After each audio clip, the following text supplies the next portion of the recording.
Hi hello friends, welcome back to BGRS YouTube channel. ನಾನಿವತ್ತು ನಿಮಗೆ ಮಾವಿನಕಾಯಿದೆ ಬೆಲ್ಲದ ಉಪ್ಪಿನಕಾಯಿ ಮಾಡೋದು ಹೆಂಗೆ ಅಂತ ತೋರಿಸ್ತೀನಿ.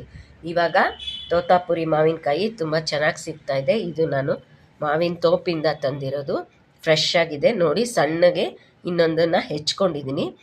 ತುಂಬ ಈಸಿ ಮಾಡೋದು. ಅದಕ್ಕೆ ಉಪ್ಪು, ಖಾರದ ಪುಡಿ, ಬೆಲ್ಲ, ಅರಿಶಿನ ಹಾಕಿ 1-2 ಅವರ್ಸು ಮುಚ್ಚಿಟ್ಬಿಟ್ರೆ ಉಪ್ಪಿನಕಾಯಿ, ಬೆಲ್ಲದ ಉಪ್ಪಿನಕಾಯಿ ರೆಡಿ.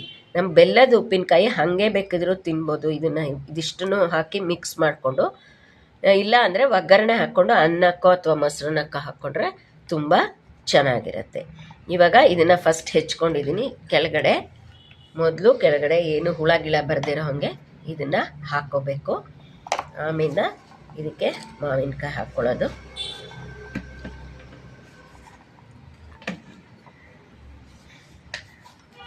ನಾನು ರುಚಿಗೆ ತಕ್ಕಷ್ಟು ಉಪ್ಪು ಒಂದು ಸ್ಪೂನ್ ಕೆಳಗಡೆ ಹಾಕಿದ್ದೀನಿ. ಇನ್ನೊಂದು 2 ಸ್ಪೂನ್ ಹಾಕಿದ್ರೆ ಸಾಕು.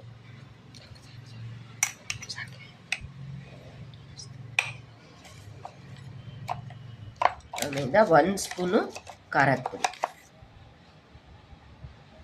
1 ಸ್ಪೂನು ಬೆಲ್ಲ, ಕುಟ್ಕೊಂಡಿರೋ ಬೆಲ್ಲ ಹಾಕ್ತಾಯಿದ್ದೀನಿ. ನಿಮಗೆ ಸ್ವಲ್ಪ ಬೆಲ್ಲ ಜಾಸ್ತಿ ಇರಲಿ ಅಂದರೆ ಇನ್ನೊಂದು ಚೂರು ಹಾಕ್ಕೋಬೋದು. ಇಷ್ಟನ್ನು ಮತ್ತು ಒಂಚೂರು ಅರಿಶಿಣದ ಪುಡಿ, ಇಷ್ಟನ್ನು ಮಿಕ್ಸ್ ಮಾಡಿ 1-2 ಅವರ್ಸ್ ಇಟ್ಟರೆ ಅದು ಚೆನ್ನಾಗಿ ನೀರು ಬಿಟ್ಕೊಳ್ಳುತ್ತೆ. ಆಮೇಲೆ ಇದನ್ನು ಹೀಗೆ ನಾವು ತಿನ್ಬೋದು. ಒಂದು ಕಪ್ಪಿಗೆ ಹಾಕ್ಕೊಂಡು ಚೆನ್ನಾಗಿರುತ್ತೆ. ಇಲ್ಲ ನಾವು ಅನ್ನಕ್ಕೋ ಅಥವಾ ಚಪಾತಿ, ದೋಸೆ, ಮೊಸರನ್ನ ಇದಕ್ಕೆ ಕಲಿಸ್ಕೊತೀವಿ ಅಂದರೆ ಒಗ್ಗರಣೆ ಹಾಕ್ಕೊಂಡು ತಿನ್ಬೋದು. ನೋಡಿ, ಈಸಿಯಾಗಿ 1 ನಿಮಿಷದಲ್ಲಿ ನಾವು ಬೆಲ್ಲದ ಉಪ್ಪಿನಕಾಯಿ ಮಾಡ್ಬೋದು.